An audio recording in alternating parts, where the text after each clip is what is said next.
Bon,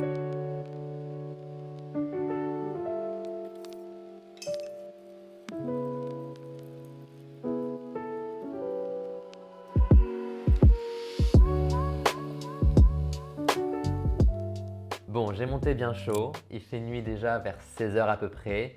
On est bien à Berlin en fin novembre. J'espère que vous allez bien. Moi j'avoue que j'ai un peu de mal à m'adapter à cet automne bien froid et bien sombre qui arrive. Franchement, je trouvais ça pas mal l'automne qui était encore agréable, un peu été indien, où on sort dehors, on se couvre un peu bien sûr, mais c'est encore supportable. Bon, j'avais fait une vidéo il y a 2 semaines je crois, qui était sur l'apprentissage de l'allemand et elle a pas trop marché. Il n'y a pas eu beaucoup de vues, alors que pourtant, moi, c'est une vidéo que j'ai adoré faire et que je trouve plutôt cool. Alors en fait, c'est une vidéo qui était vraiment plus sur un peu le mindset à avoir pour apprendre soit l'allemand ou soit une autre langue. Donc vraiment, comment se motiver, comment être curieux, etc. Et du coup, j'avais essayé de faire un truc pas trop scolaire et vraiment un truc un peu plus cinématique, quoi, où je suis dans la rue. Mon idée, c'était vraiment de comment appréhender l'apprentissage d'une langue, dans ce cas-là l'allemand, et vraiment de montrer la ville un peu pour que ce soit un peu plus sympa. Aujourd'hui, j'ai décidé d'être beaucoup plus concret et pratique et je vais te dévoiler les 3 astuces que j'utilise vraiment tous les jours quand je parle allemand.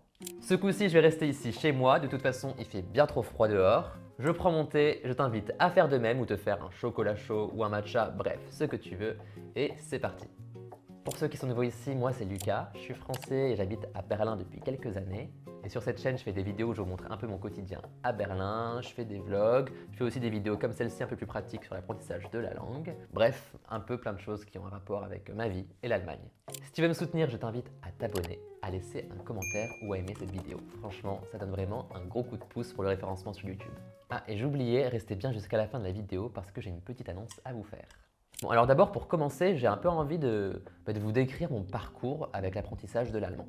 Alors, il faut savoir qu'au collège et au lycée, j'ai pas pris allemand.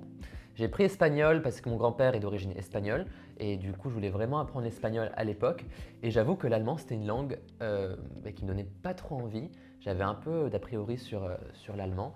Et aussi, c'était une langue qui était vachement choisie en fait au collège et au lycée. Du coup, les classes étaient assez bondées parce que c'était toute l'époque de Tokyo Hotel qui était vraiment à la mode. Du coup, plein de gens voulaient faire allemand. Alors même si je faisais espagnol, j'ai eu la chance au collège de partir en Allemagne, j'ai fait un échange.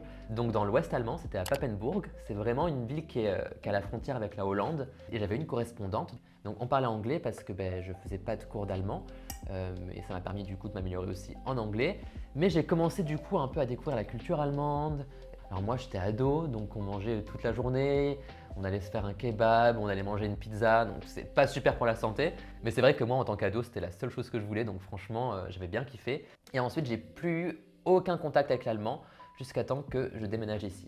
Donc quand j'ai déménagé ici, je parlais pas beaucoup allemand, je pouvais juste dire en fait les basiques, hallo, danke, bitte, mit Karte bitte, mit Karte bitte, mit Karte bitte. Ça c'est vraiment le truc que tout le monde répète encore et encore. Et c'était vraiment tout et j'ai réussi à vivre avec ça ici pendant à peu près 2 ans. Parce que c'est vrai que Berlin, c'est une ville qui est assez, comment dire, qui est assez internationale. Il y a plein de gens qui viennent du monde entier. Du coup, c'est vrai que juste avec l'anglais, on peut quand même s'en sortir. Mais au bout d'un moment, j'ai commencé à avoir un peu l'envie de parler allemand parce que je trouve que c'est important quand tu vis à l'étranger d'apprendre la langue du pays dans lequel tu vis. Parce qu'on comprend vraiment mieux déjà les gens, leur culture et je trouve que c'est aussi un moyen de mieux s'intégrer, quoi. Donc à ce moment-là, j'ai un peu réfléchi à quels cours je pouvais suivre et j'ai demandé un peu autour de moi. Donc j'ai vu plein de cours différents et un des cours qui m'a semblé le plus intéressant, c'était les cours à la Volkshochschule.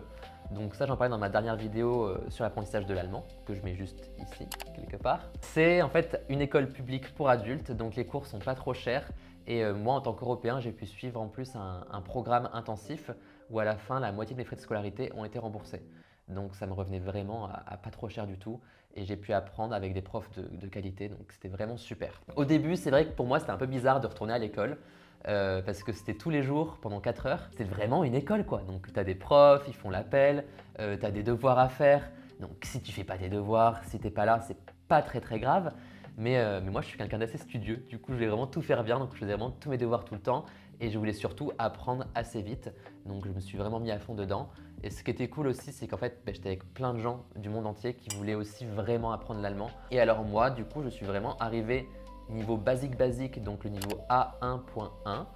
Et j'ai suivi tous les cours jusqu'au cours du niveau C1.2. Donc j'ai eu une certification au milieu officielle qui s'appelle le DT7. Je crois que ça veut dire Deutsch Test für Zuwanderer. C'est le niveau B1 que j'ai validé. Et ensuite, au niveau B2 et C1, j'ai suivi les cours, mais je n'ai pas passé de test. Je pense qu'aujourd'hui, j'ai un bon niveau B2, mais je ne pense pas être du niveau C1 totalement. Je pense qu'il faudra encore que je travaille un peu si je veux passer un test C1. Donc si vous voulez vraiment apprendre l'allemand, je vous conseille vraiment de prendre un cours, que ce soit intensif ou moins intensif, mais je trouve que c'est vraiment essentiel. Voilà, donc maintenant, on va passer aux astuces dans l'apprentissage de l'allemand. Je pense que ces astuces peuvent vous servir si vous commencez tout juste l'allemand et je pense aussi qu'elles peuvent vous servir si vous êtes déjà en train d'apprendre l'allemand. La première chose que je voulais aborder avec vous, c'était l'ordre des mots en allemand.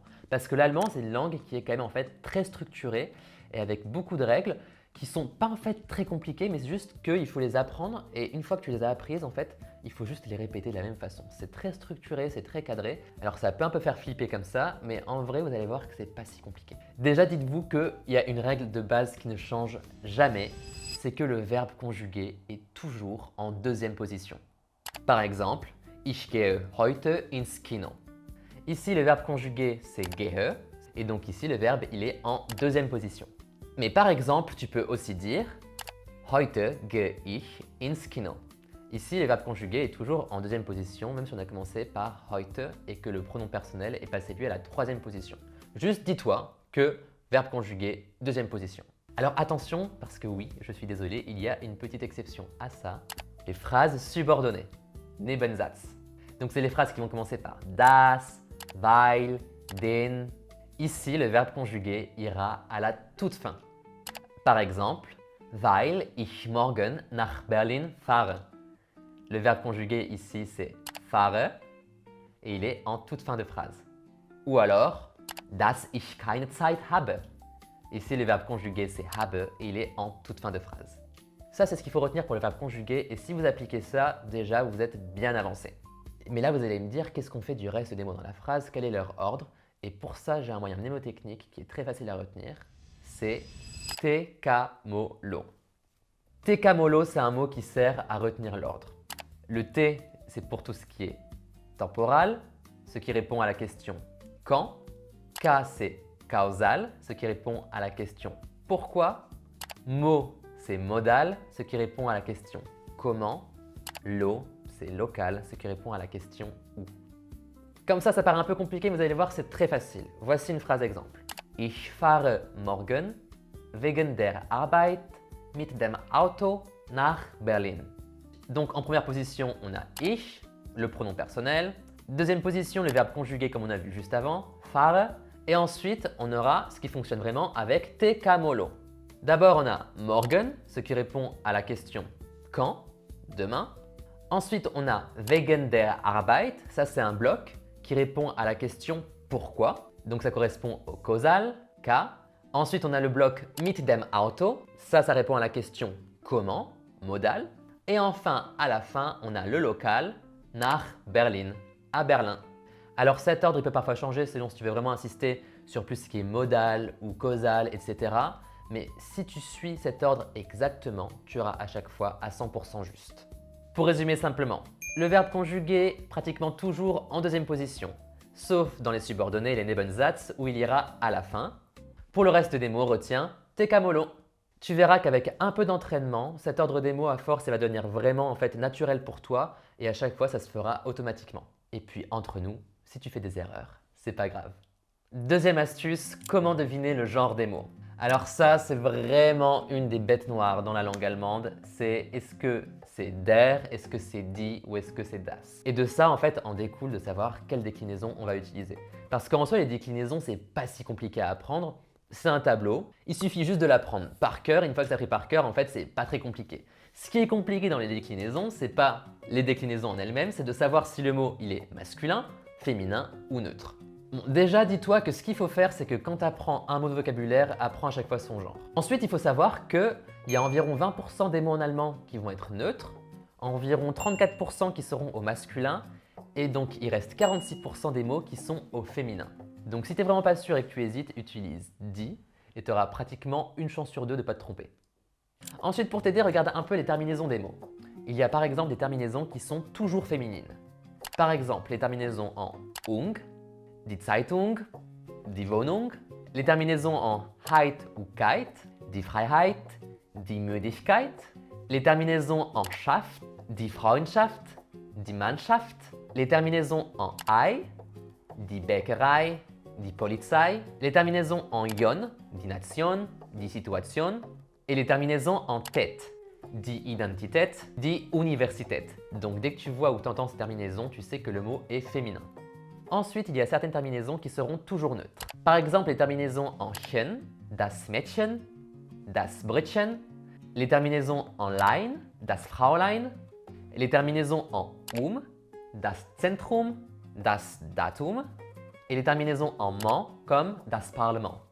D'ailleurs, les terminaisons en man, souvent, c'est aussi des mots qui viennent du français et donc tu peux les dire avec l'accent français parce que c'est vraiment comme ça que c'est censé être prononcé.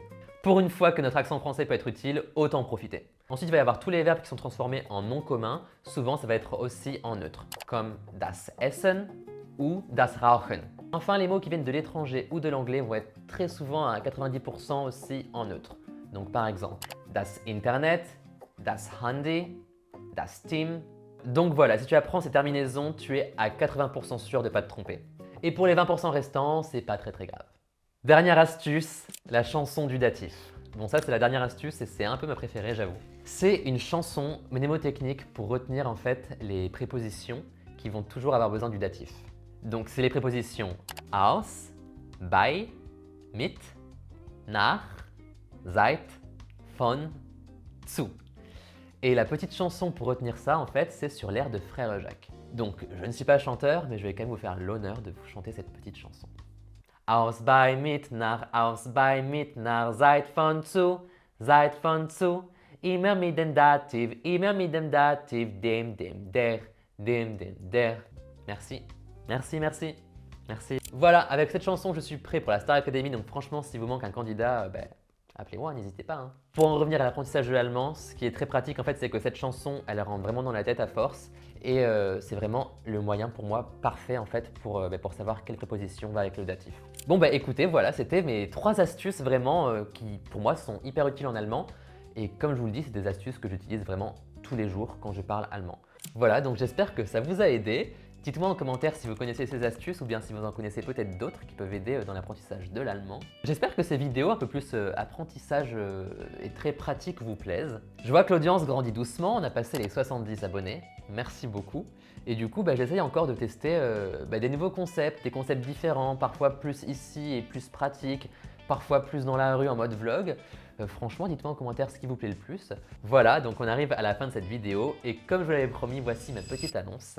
Le mois de décembre arrive et en décembre, il y a beaucoup de youtubeurs qui vont faire des vlogmas, etc. Donc une vidéo par jour du 1er au 24 décembre. Moi, c'est pas ce que je vais vous promettre, mais je peux vous annoncer qu'en décembre, j'ai envie de faire plus de vidéos. Donc j'ai pas envie de vous promettre que je vais faire 3, 4, 5 vidéos par semaine. Vous pouvez juste savoir qu'il y aura au moins 2 vidéos par semaine et que je vais tester des formats et des concepts un peu différents. Il y aura des vidéos plus longues, des vidéos plus vlog, des vidéos plus pratiques comme celle-ci et d'autres vidéos qui seront aussi un peu plus courtes. Voilà, en tout cas, j'ai super hâte de commencer ce mois de décembre avec vous. Pour ceux qui ne l'ont pas encore fait, je vous invite à vous abonner. Si cette vidéo vous a plu, n'hésitez pas à laisser un commentaire et pourquoi pas la partager à vos amis. Et moi, je vous dis à la semaine prochaine pour une nouvelle vidéo. Tchuss!